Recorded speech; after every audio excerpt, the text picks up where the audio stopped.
Welcome to Wisdom from the Aerial View. My name is Enid. I'm the CEO of the National Foundation to End Senior Hunger. I don't know why we have to give titles to ourselves, but we do. Joining me on this podcast is Dr. Mark Klein, and he's got a title too, and that is Physician. Physician, heal thyself. We're going to have an interesting conversation today. Something that I wanted to have this conversation because I don't understand it. We're going to talk today about free will. So let me just talk a little bit. Aristotle said, humans are responsible for the actions they freely choose to do, i.e., for their voluntary actions. Plato said, people have the freedom to develop virtues over their basic instincts, exhibiting a mastery of the self, using their free will. And you say, we control how we choose to feel about any situation. It relegates the concept of free will to a far less important state. Okay, why did I read those quotes? Because to be honest with you, Doc, I don't understand how you feel about free will, and this whole thing really perplexes me. You've got a whole chapter in the book on free will. I read it again, and I read it again, and you say free will, it relegates to a far less important state. Huh? Explain this to me, will you? Okay, well, that's the end. We're going to leave that question to the end of this conversation. Okay. So it basically says we don't have to worry about free will. Okay. So what is free will? So people think of free will. There's a religious connotation, of course.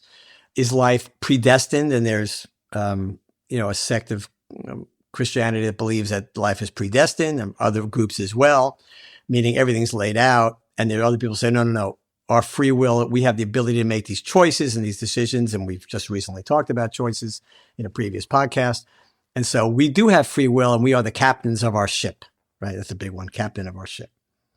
Okay. Well, like most things from the aerial view, it's not quite what it appears to be. So we talked about the fact we make a choice. It is then impacted by the choices made by the billions of other people on the planet. So right away, from the very beginning, that choice, which is really expression of our free will says, okay, I'm going to go to the left instead of going to the right, is already right after you let go of that choice and release that expression of your free will, it's getting hammered by the choices and decisions everybody else is making. And really, almost instantaneously, it's out of your hands, which is why we talked previously about why you should make a choice and let it go and not fret about it because you have no idea what's going to happen down the road. It's impossible to know. You initiate a cascade of events, and then everybody's decisions are whacking into yours, and that's it. Okay. So free will is a little bit of a misnomer because it sounds like we're in charge, but again, we're just victims, and not victims, but we are affected by the choices everybody else makes. So I have an analogy I want to use. It's in the book, but I really like it. We talk a lot about using the book as a metaphor. So supposing I say you want to write a book and you get a publisher, and the publisher says, okay, I'm going to publish your book, but I have a couple of rules. Okay. What are the rules? Well, your book can have 240,000 characters in it. Right. That's all you can. You can't have 200. You can't have any less or any more. 240,000 letters. Right. Okay. And with those letters, you're going to make words and sentences and paragraphs and pages. Right. So you can only have 240,000 letters, no more, no less. But what you want to do with them is yours. So now you say, okay, well, I thought I kind of had free will. I could do anything I want with this book, but I'm limited by the number of letters. But on the other hand, I can decide how many letters are in each word, how many words are on each page, and therefore how many pages in the book. So if I want to have more pages in the book, I can have shorter words and fewer sentences per page. And if I want to have more pages in the book, I do the opposite. So the opposite of whatever I said originally. But the point is, you have some control. You get to choose how big the words are and how many sentences per page and so on. But the total number of letters in that book is fixed. Can I stop you? So are you equating free will to control? You have control. Okay, so it's the same. We're talking about the same thing then? Free will means control? to a certain degree, it implies, that's how the concept of free will is often portrayed, that man has free will to do as he or she wants, right? That Right. men and women have free will, and that we are captains of our ship and we determine our fate, Okay. right? So here's a great example. You decided, you went to college, and then you decided you had a few other jobs, and eventually got into the nonprofit world. You rose to the head of a large nonprofit. You're still head of another nonprofit, right? So you could say that you were the captain of your ship. But the truth is, you didn't start out when you were 6 years old thinking, I can't wait to be CEO of Meals on Wheels or run a bunch of nonprofits. Right. That wasn't necessarily your plan. What happened was you made a decision, and then you made another decision, and things happened. And all of a sudden your life you met certain people, you got in certain situations, and your life was kind of almost like in a little bit of a river that you weren't quite controlling. And then you ended up at this particular port, and boom, now you're in the nonprofit world, right? So you made a lot of decisions along the way about where you're going to end up, but what you wanted to do. But where you ended up was actually a lot less under control than you had imagined, because events and interaction with other people directed you towards where you ended up being. Right. So you had some control, right? But not nearly as much as you think, right? That's kind of the way it works. So if people would say to me, is there such a thing as free will? I would say, well, in the concept that you're as a captain of your ship and controlling your fate, very little, very little. You make that initial decision and then get out of their way. Your decision is going to get walloped by the decisions made by all these other people. And where they end up, we don't know. We talked about that previously. So that's really a critical component of free will. If where your decision ends up is not in your control, then by definition, you've overestimated your degree of free will. And I think we do overestimate our degree of free will. Now, is that a big deal? No, doesn't matter. Right. And that's what you alluded to previously. So the reason is because of something we talked about earlier, which is that we have complete control of how we feel and react to every situation. So let's say that you had this limitation of your free will. You make a choice, but it turns out after 10 minutes, it's out of your control, and the events of the world and the decisions and choices by other people are moving your choice to a place you hadn't anticipated, which happens to all of us, right? Okay, so you could get very upset about that, right? You might, this isn't going the way I wanted. This is not what I had in mind. This is not the career I had planned or the life I had planned or whatever, right?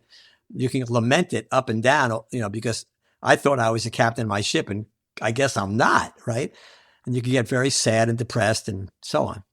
But remember the secret weapon, that you get to choose how you want to respond to any situation, right? The Viktor Frankl rule, Yes, right? I call the Viktor Frankl rule. The one thing nobody can take away from you is your decision of how you want to react to any situation. So that's a really good thing, because but that in essence, that's your free will, isn't it? That's okay. Well, that's a good way to put it. That's legitimate. Yes. It's not what most people think of as free will. Right. But I like where you're going with this. Right. Yeah. That's when I read your chapter, kept thinking, I actually thought of Viktor Frankl. I thought, to me, that's the free will. That's the power of the free will, in that I make the decision in my own head as to my reaction to whatever is happening to me. And that, to me, is my free will. And that, to me, is a power that you can't take away from me. That's 100% right. Will. Can't take it away from you. So I would say that most people, when considering the concept of free will, wouldn't see that as free will. But I think your point is spot on. It's an excellent point, right? Which is what we've talked about, that you are in control of how you feel. So in a sense, my point was exactly what you're saying. You don't have to lament the fact that your expression of your free will, quote, did not end up, that your free will isn't as omnipotent as you think. In fact, it's probably omnipotent, but it's okay because of what you just said. You get to decide how you feel. And from the aerial view, again, we got to pop up the aerial to see that there's no right way for things to work out. So I remember when you said previously, you talked about what you wrote in our yearbook about you wanted to leave footprints in the sands of time. And, right. You've realized that the ocean washes our footprints away. There's no such thing. So the idea that we have a certain path we're going to take, right? If you're stuck on that path, you think this is the only path that's going to work, and serendipity does not deliver you that path, then you're going to be unhappy. But it's a mistake to feel that way. There is no right way for your life to work out. This is not something I've thought we would talk about today, but we've mentioned it before. And I forget, Benjamin Hall. Benjamin Hall was this Fox reporter who was in Ukraine, and he was in a car, and the Russians attacked the car. He's a reporter, and he was with his photographer and his assistant. And the Russians hit him with a missile twice, I think. And his cameraman and his assistant were killed, but he survived, but he lost limbs, he lost an eye. And he's written a couple of books since then. He's been on every network, even though he works for Fox. I've seen him on other networks, talking about how this has changed his life for the better. For the better, right? Mm-hmm. I mean, I think he's lost at least 2 limbs. I think he's lost a hand and a leg. I don't remember, but he's lost limbs. He's lost an eye. He looks pretty good, but he's obviously majorly compromised in terms of the things he can do. And he's like the most optimistic guy you've ever seen. And in a way, he's like grateful for what happened to him. Why? Because he was able to get to the area view and realize there's no correct single way for our lives to work out, no matter what we think. So our free will says, I want to grow up to be a doctor. And then along the way, something happens and you don't get to be a doctor, right? For whatever reason. Okay, you could say, my free will is to be a doctor. It was suppressed. Bad things happened. I'm not a doctor. I'm really, even though I don't say it out loud, I am still bitter about it all these years later. And that's an street view only way of looking at it. From the aerial view, you realize there's no one way for a life to work out. As we talked previously, there's no correct choice. There's no best choice or best decision. There's no best way for a life to work out. You have to sort of go with the flow. You have to appreciate the fact that you're here for a reason, but you can't predict how that's going to be expressed. You're here for a reason to prepare, to make that evolution from selfish to selfless, from inward to outward focus. But there's no one single best way for that to be expressed. So things happen in life. Your choices interact with the other choices and they send you down paths you had not anticipated. And so you can get upset about it and frustrated about it and depressed about it. Or you can say, this is just my life taking a different path. It's okay. I still have the same focus. I still need to make that evolution. I still need to become the best person I can be. It doesn't matter which path it is. And that's what Benjamin Hall is screaming to us. He's brilliant. He's saying, look what happened to me. You think I planned to lose limbs and get blown up and all these things? You think I wanted this? No, of course not.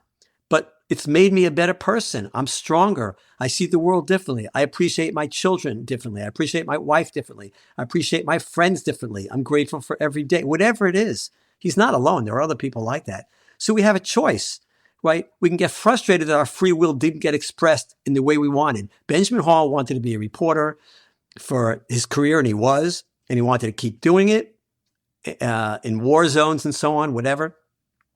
His life took a different path, and it sounded like it took a terrible path, but he doesn't see it that way, right? He's not. This is not me looking at him and saying, "Oh, Benjamin, you should see your life differently." No, he's doing this. It's quite remarkable because he's got the aerial view. He understands the perspective. He understands it doesn't matter that our free will doesn't get expressed as we wished. We have the ability to, as we said, the Viktor Frankl rule. We have the ability, like you just said beautifully, we have the ability to decide how we feel about these things. Yeah. So it's fascinating in that I guess when I look at, again, I get back to this whole notion of semantics. To me, free will is the Viktor Frankl notion. And the aerial view to me is the optimistic view. If Mr. Hall could be optimistic about what happened afterwards, then we all ought to be optimistic. The question is, how does one put aside the bad and say, okay, let's go forward with optimism and understand that we can make a different path. You can actually choose a different path, whether it's right or wrong, whatever. It's still the best path for you, the best choice for you. And you're saying no, that I've got it wrong. Do I have it wrong? Okay, tell me why I've got that wrong. I'm not going to tell you have it wrong because we're friends and I wouldn't treat you that way. But what I'd say is there's a different way to look at it. Let's put it that way. Then I'll tell you you're wrong. But okay, good. I'm kidding. Go ahead. No. Can't. We can have a difference of opinion. Again, I get back to it's how you're looking at things now. I'm actually looking at it the same way you are, but I think I'm just saying it differently. Go ahead. So you just said something very important. We have to look at the bad, right? Yeah. You said something was bad. You assigned it a value. That's right. We've talked previously, we assign everything a value in our brains, right? But I can say to you, yes, some things are bad. Getting blown up by a missile in a car is bad. But what Benjamin Hall is saying, no, it's not. That's not bad. It looks bad. It seems bad to everybody. But what he's saying is there's no such thing as, in this very real sense, this is a hard one. This is a very hard one. From the aerial view, we've talked about this. Things don't have any value. There's no bad or good. They just are, right? So from the aerial view, there's no such thing as a bad event or a good event. We talked about, is a hurricane a bad or a good event? It depends how, when in time you are, where you are, what you are, right? So there's nothing has any intrinsic value by itself. It's what value we place on it. And what Benjamin Hall is telling us is that what looks like a bad event, a terrible event, turns out is not a bad event. It's just an event that took him down a different path, but his life is maybe in some ways even more fulfilling than it was previous to that event.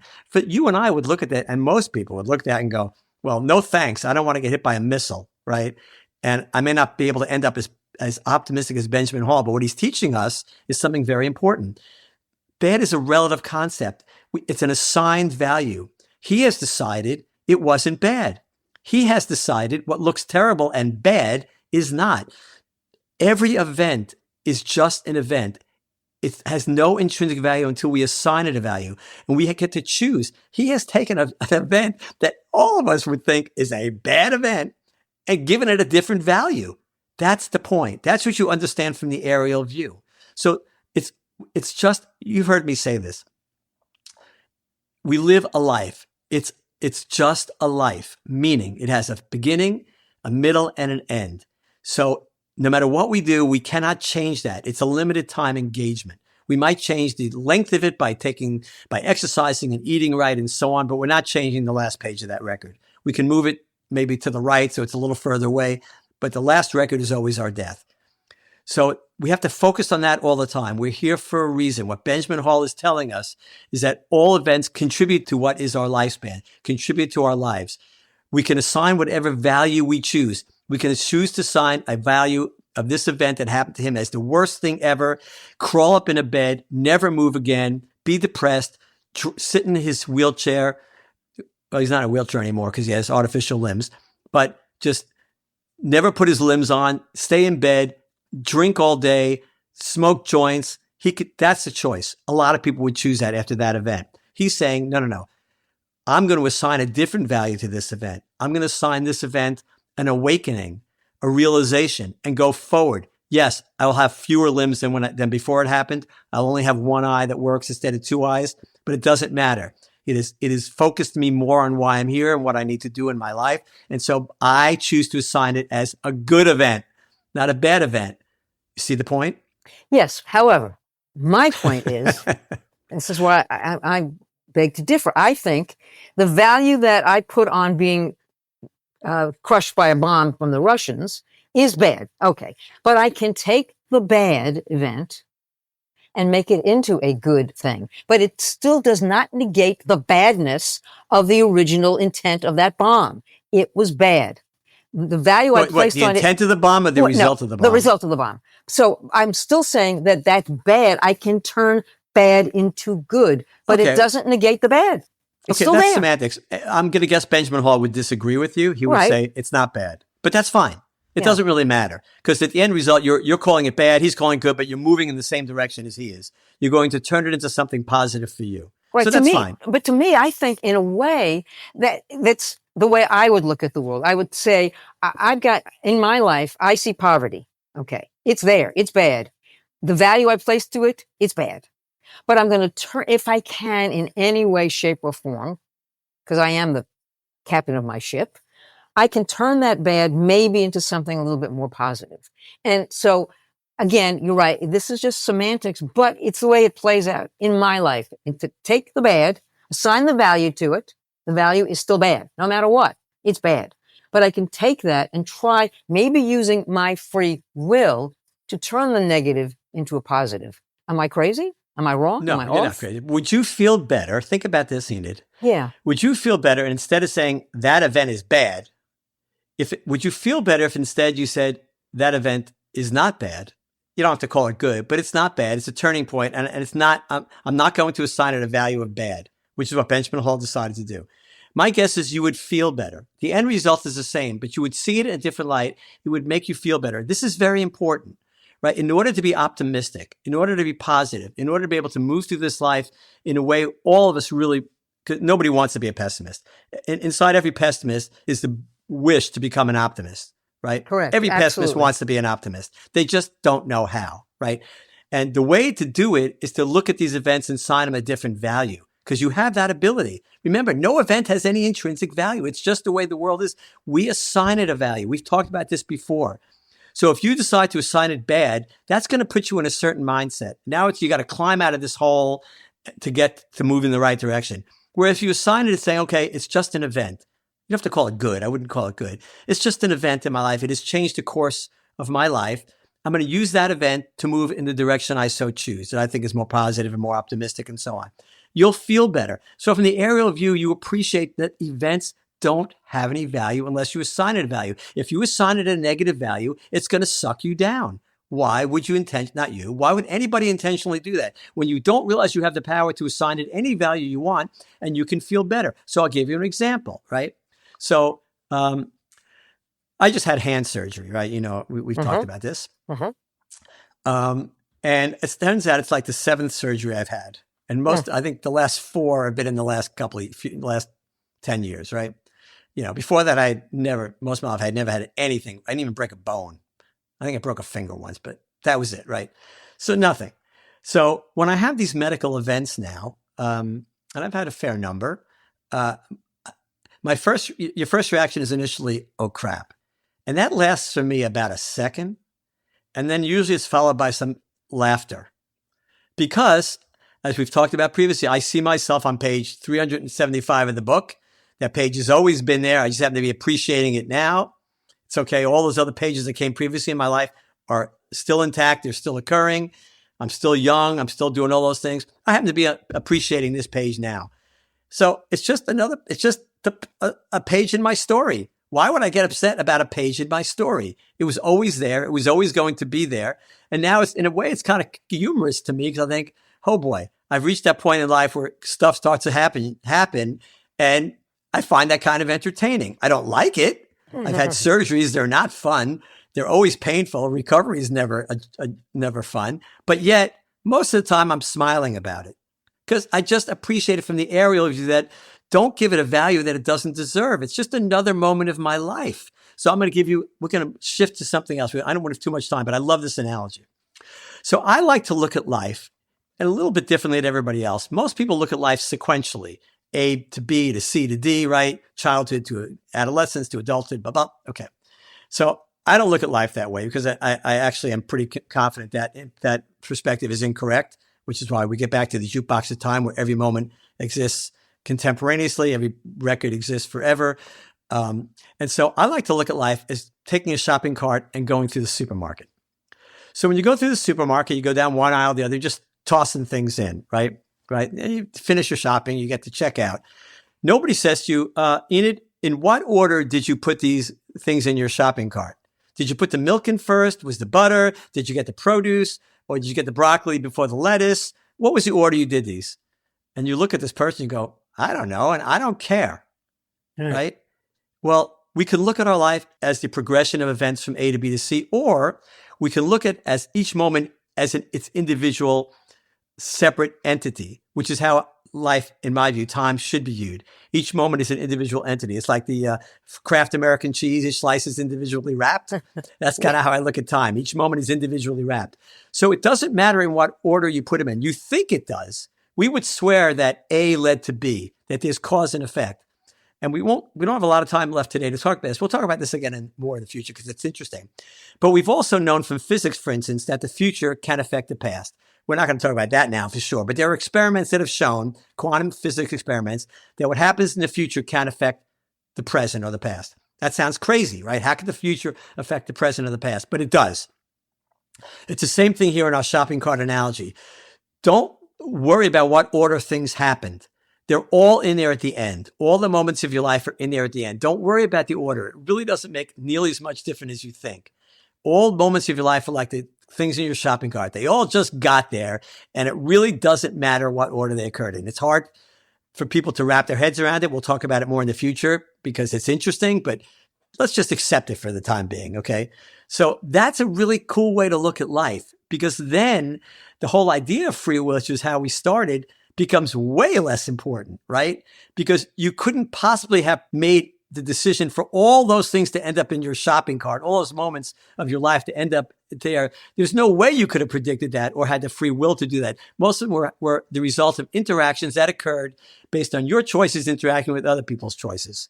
So the whole idea of cause and effect is really not very important.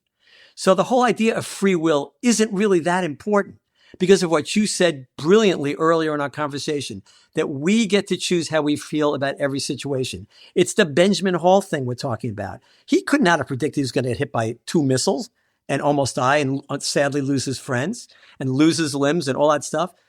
That wasn't part of his free will. He didn't predict that. He didn't want that, but it happened to him. But yet he's turned this into a situation where it's an awakening for him. It's a realization of what life is, that it is a limited time engagement. We do have a mission, and he's on a mission, right? He gets it now. He's full speed ahead on his mission, right? To do as much good as the world he can do with his family. He has a bunch, I think he has 4 daughters now, to help them lead the proper life, to instruct others how to be optimistic about life, to live life to its fullest, not to be depressed, not to be sad, not to interpret an event as bad.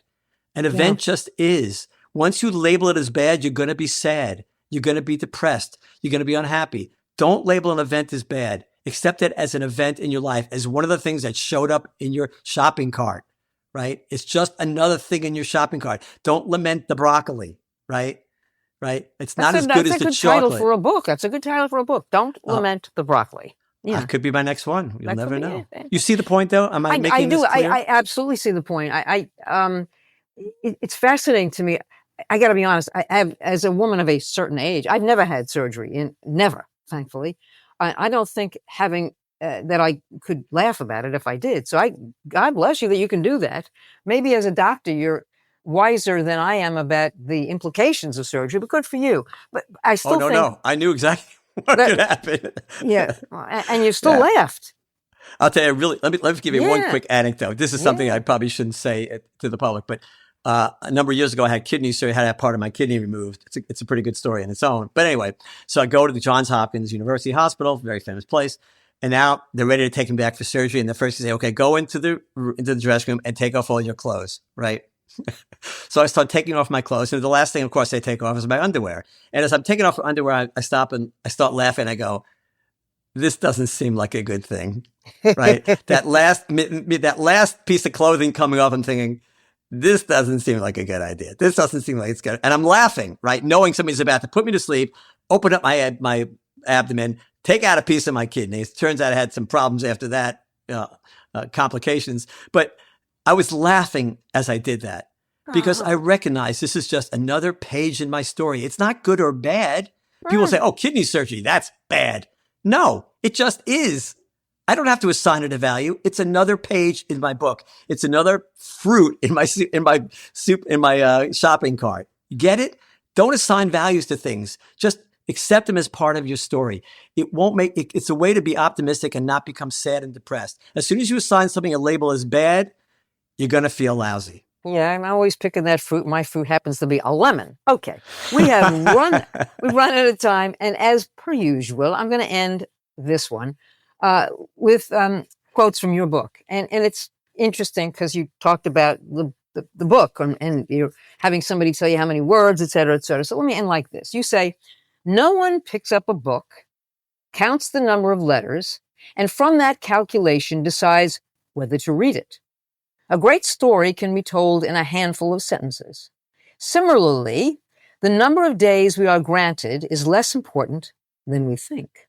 Like the fictional author who is granted a fixed number of letters, each of us is granted a fixed number of moments. Our job is to utilize those moments to write a story worth reading. Amen to that.